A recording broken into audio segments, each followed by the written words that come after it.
আসসালামু আলাইকুম ওয়া রাহমাতুল্লাহি ওয়া বারাকাতুহু। বিসমিল্লাহির রহমানির রহিম।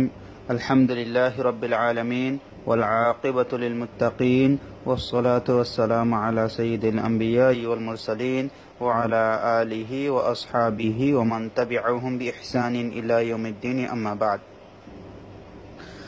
আজকে আপনাদেরকে পড়া দেওয়ার আগে কয়েকটা কথা বলে রাখছি। সর্বপ্রথম যে কথাটা বলতে চাচ্ছি সেটা হচ্ছে অর্থাৎ আমরা 3 দিন সূরা ক্লাস আমরা করতেছি আলহামদুলিল্লাহ।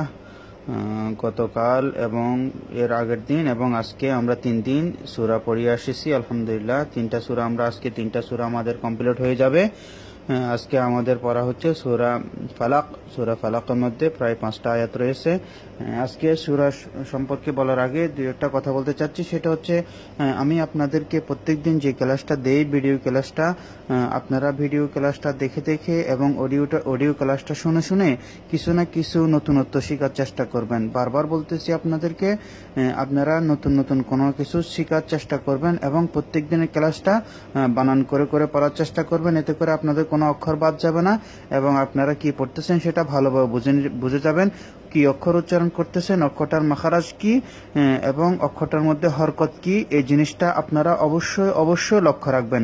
আবারও বলতেছি আপনাদেরকে গুরুত্ব সহিত, যেহেতু আমার তালিম হোয়াটসঅ্যাপের মধ্যে, আমার সম্পূর্ণ তালিম হোয়াটসঅ্যাপ কেন্দ্রিক, সেজন্য সম্ভব হচ্ছে না আপনাদেরকে আমি ভিডিওটা লম্বা করে দীর্ঘ আলোচনা করা সম্ভব হচ্ছে না। আমাকে সব দিকে লক্ষ্য রেখে ভিডিওটা কিভাবে সংক্ষিপ্ত হয় সেই দিকে আমাকে লক্ষ্য রেখে আমার বয়সটা আসলে দীর্ঘ করা এবং সংক্ষিপ্ত করা, আমার সেই লক্ষ্য রেখে আমি আসলে এই বয়সটা দেওয়ার চেষ্টা করি, যাতে আমার বয়সটা সংক্ষিপ্ত হয় সেদিকে আমি বেশি লক্ষ্য রাখি। যে জিনিসটা বারবার তাগিদ দিয়ে বলতেছি আপনাদেরকে, প্রত্যেকদিন ক্লাস থেকে নতুন কিছু শেখার চেষ্টা করবেন এবং বানান করে পড়ার চেষ্টা করবেন, যাতে করে কোনো অক্ষর বাদ না যায়। অক্ষরটা কি জন্য আপনি উচ্চারণ করতেছেন সেই নিয়মটা যেন আপনি বুঝে যান, সেটা চেষ্টা করবেন।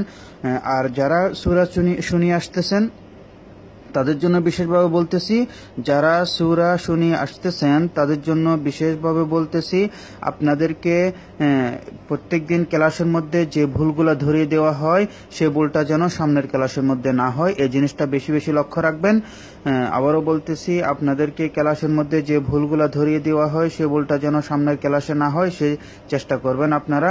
কেননা এই চেষ্টাটাই আপনাদের নিজেদেরকেই করতে হবে, কারণ আপনারা আমার সামনাসামনি নেই। সামনাসামনি থাকলে হয়তো বাধ্য করে আপনাদেরকে কিছু শেখানো যেত। এখন আমি এখানে বলে দেওয়া ছাড়া আমার আর করার কোনো উপায় নেই, আমি বলবো, বাকি চেষ্টা করবেন আপনারা।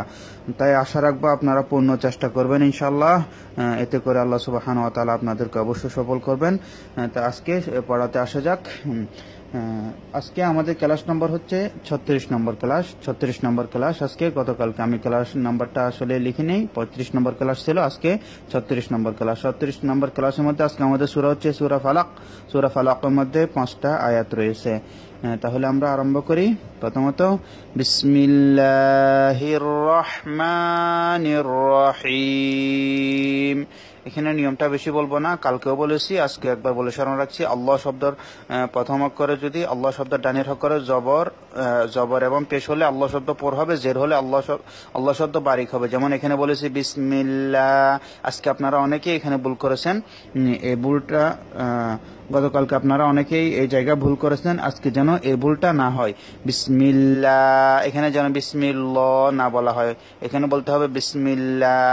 নিয়মগুলো আর একটু অডিওর মধ্যে বলে দেওয়ার চেষ্টা করব, কেননা ভিডিওটা লম্বা হয়ে যেন না যায়, আমাকে সেদিকে লক্ষ্য রাখতে হয়। বিসমিল্লাহির রহমানির রহিম। কুল আউযু বিরাব্বিল ফালাক। এখানে বলে রাখছি, এখানে কফ, ত, বা, জিম, দাল, এই 5টা অক্ষরের মধ্যে যদি সাকিন হয়, প্রথমত এখানে আয়াত মানলে জেরটা সাকিন হয়ে যাবে, এবং কফ, ত, বা, জিম, দালের মধ্যে যদি সাকিন হয়, ওয়াকফ করা হয়, তখন সেটা কলকলা হবে। কলকলা অর্থাৎ অর্ধেক জবর মাতিয়ে পড়া, অর্থাৎ একটু অক্ষরটাকে একটু মাতিয়ে পড়াটাকে কলকলা বলা হয়। তাহলে কুল আউযু বিরাব্বিল ফালাক। আজকে তাহলে আপনারা কলকলা শিখলেন। কলকলা হরফ 5টি, কফ, ত, বা, জিম, দাল। এখানে কুল, কফ স্পষ্ট হবে।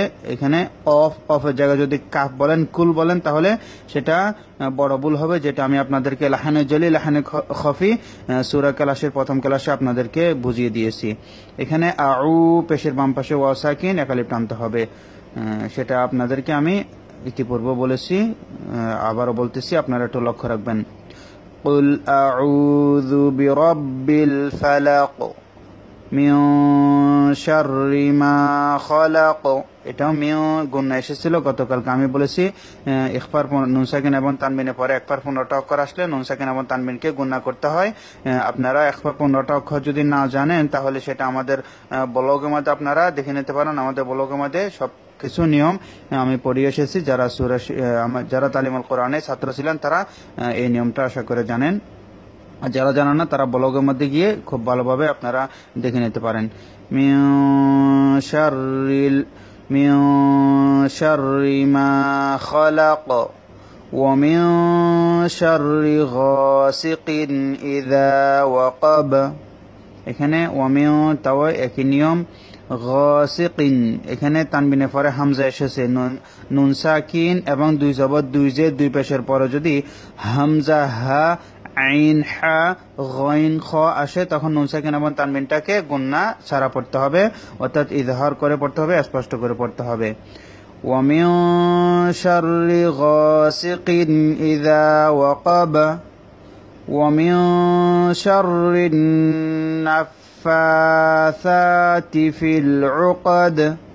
এখানে ওয়া মিন গুন্না হবে, সেম একই নিয়মের কারণে এখানে ইখফা হয়েছে। তারপর অমিয় শাররি, এখানে শাররি র আপনার বাড়ি করতে হবে, শাররিন রটা গিয়ে নুনকে ধরেছে, নুন মধ্যে তাসদিদ গুণা করতে হবে।